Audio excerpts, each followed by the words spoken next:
Imagine a writer whose book is killing him. Scotland's desolate Jura Island.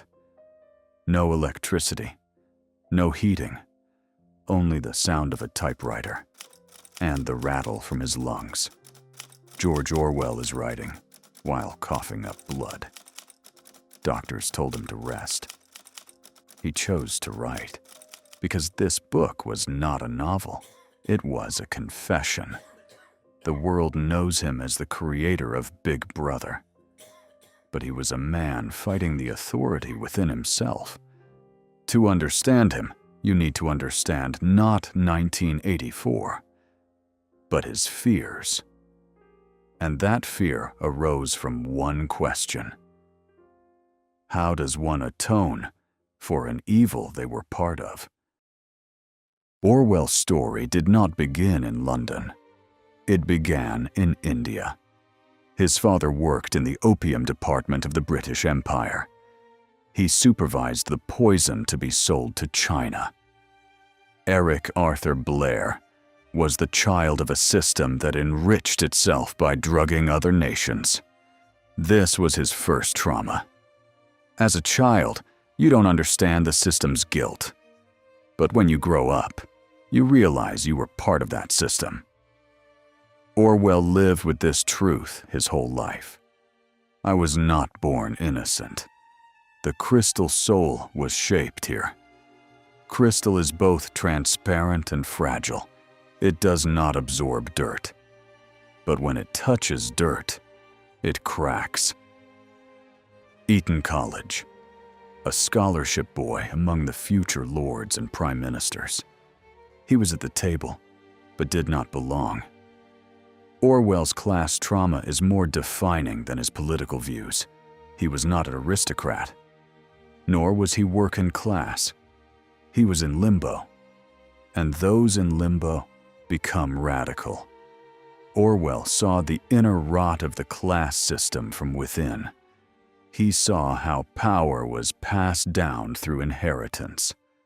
But the real breaking point had not yet come. At 19, he became an imperial police officer. He was not the oppressed, but the oppressor. And that day came. An elephant. It had calmed down, but the crowd was watching him. A white man could not look foolish. He pulled the trigger. The elephant died slowly. In that moment, Orwell realized the master, while crushing his slave, loses his own freedom. This was not just political awareness. This was the beginning of self-hatred. That day, he did not shoot the empire. He shot his own face. And the atonement began. He resigned. But that was not enough. He went to Paris. He washed dishes in basement kitchens. He slept with the homeless on London streets. This was not research. This was self-punishment. Orwell chose to starve, because hunger makes one honest, and because guilt seeks purification. Down and out in Paris and London is not a social analysis. It is an internal trial. He is both a judge and defendant. Eric Blair died here. George Orwell was born here. But the crystal was still cracked. The Spanish Civil War. Orwell was not alone. Eileen O'Shaughnessy, Oxford graduate, intelligent, cool-headed. While Orwell was at the front, Eileen managed the system behind the scenes. Orwell was shot in the throat. His vocal cords were damaged. His voice became hoarse. But worse happened. His own side betrayed him. Stalin-backed forces declared his comrades traitors. Orwell understood here. Totalitarianism has no color, fascist or socialist. When power becomes absolute, truth dies. This is why the greatest fear in 1984 is not torture, but the erasure of truth.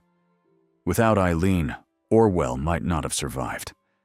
But in 1945, Eileen died. A simple operation. Orwell was not at the hospital. This loss hollowed him from within. The lovelessness in 1984 was not just political, it was personal. World War II.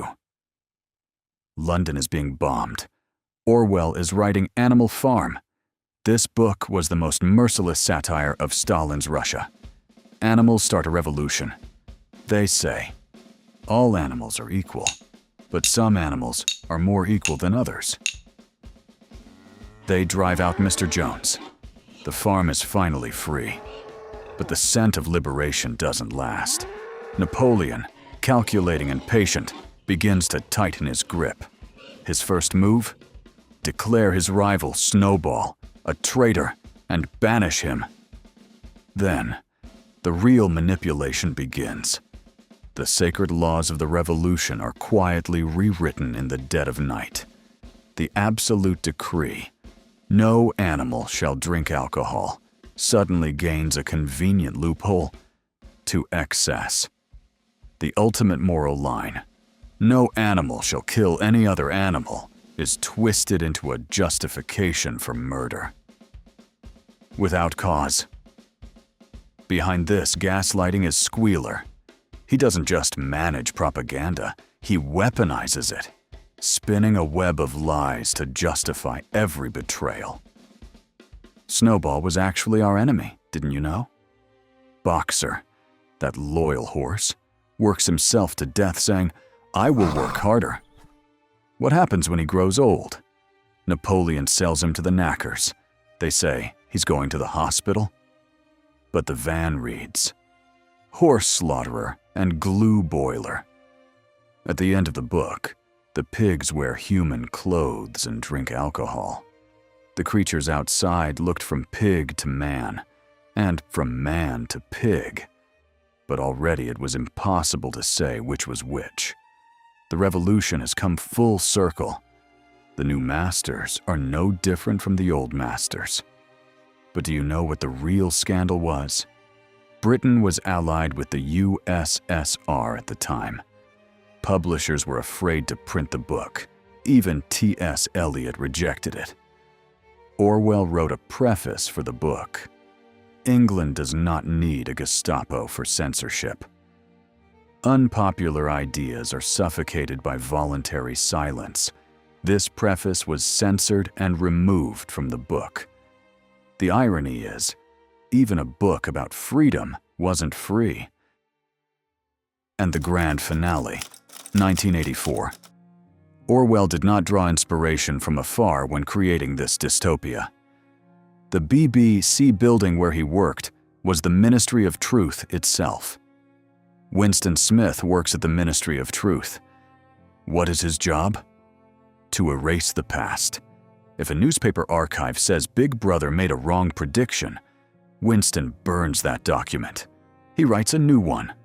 The past no longer exists. Only what the party says exists. Let's remember the concepts. Doublethink. Believing two contradictory truths simultaneously.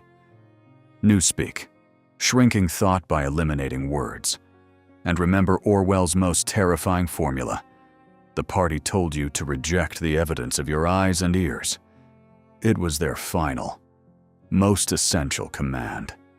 This is a world where even mathematics can be a lie. Winston meets Julia. Love is the greatest threat to the system because love is a personal loyalty. And the party wants all loyalty for itself. Eventually, they are caught.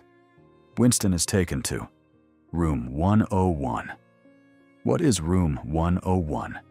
It is the room containing everyone's greatest fear. Winston's fear. Rats. O'Brien brings a rat cage to Winston's face. And Winston screams, "Do it to Julia!" Not me. This is the great destruction. Even love is crushed under fear. The book ends with this sentence. He loved Big Brother. Winston has not lost. Winston has ceased to exist. And remember, what does Winston's torturer O'Brien say at the end of the novel? If you want a picture of the future, imagine a boot stamping on a human face. Forever. Here's an interesting detail. Do you know who Orwell's French teacher was at Eton College? Aldous Huxley, author of Brave New World. Years later, these two old friends corresponded. Orwell, they will rule people with pain and fear. Huxley, no, George, people will love their servitude. They will be sedated with pleasure and entertainment. Look around you today. Cameras or screens that sedate us. Perhaps both?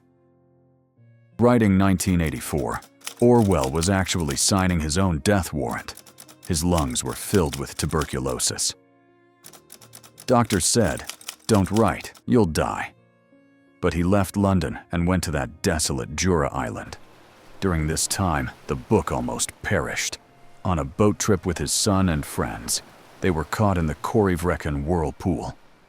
The boat capsized. Orwell, with his diseased lungs, swam through icy water, climbed onto a rock at the last moment, and saved the book. If he had drowned in that whirlpool that day, 1984 would never have existed. When he finished the book in early 1949, he collapsed into bed and never fully recovered.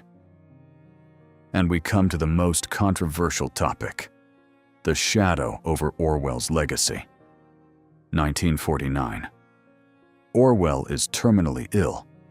A woman visits him, Celia Kirwan. Who is this woman? From the propaganda unit of the British Foreign Office. And an interesting detail. Orwell's ex-girlfriend. Celia says, "George, will you help us? Soviet propaganda is infiltrating Britain. We need to know who is trustworthy." Orwell gives her a list from his blue notebook. 38 names. There are celebrities like Charlie Chaplin and Paul Robeson. Orwell has written notes beside them. Crypto-communist. Party sympathizer. Anti-white. What does this mean? Orwell is saying these people should not be used in state propaganda. But wait. This man wrote against blacklisting his whole life. In 1984, even children inform on their parents. And Orwell warns against this horrible system. But now, he himself is giving names. Defenders say, this was not informing, it was vetting. He only prevented Stalinists from infiltrating the bureaucracy. Critics say, the man who wrote against Big Brother eventually gave names to Big Brother. Did he characterize Chaplin as anti-white? Isn't this racism? Orwell was using morphine at the time. Tuberculosis had consumed his lungs. He was feverish. Perhaps paranoid. Perhaps he really feared Stalin would take over Britain.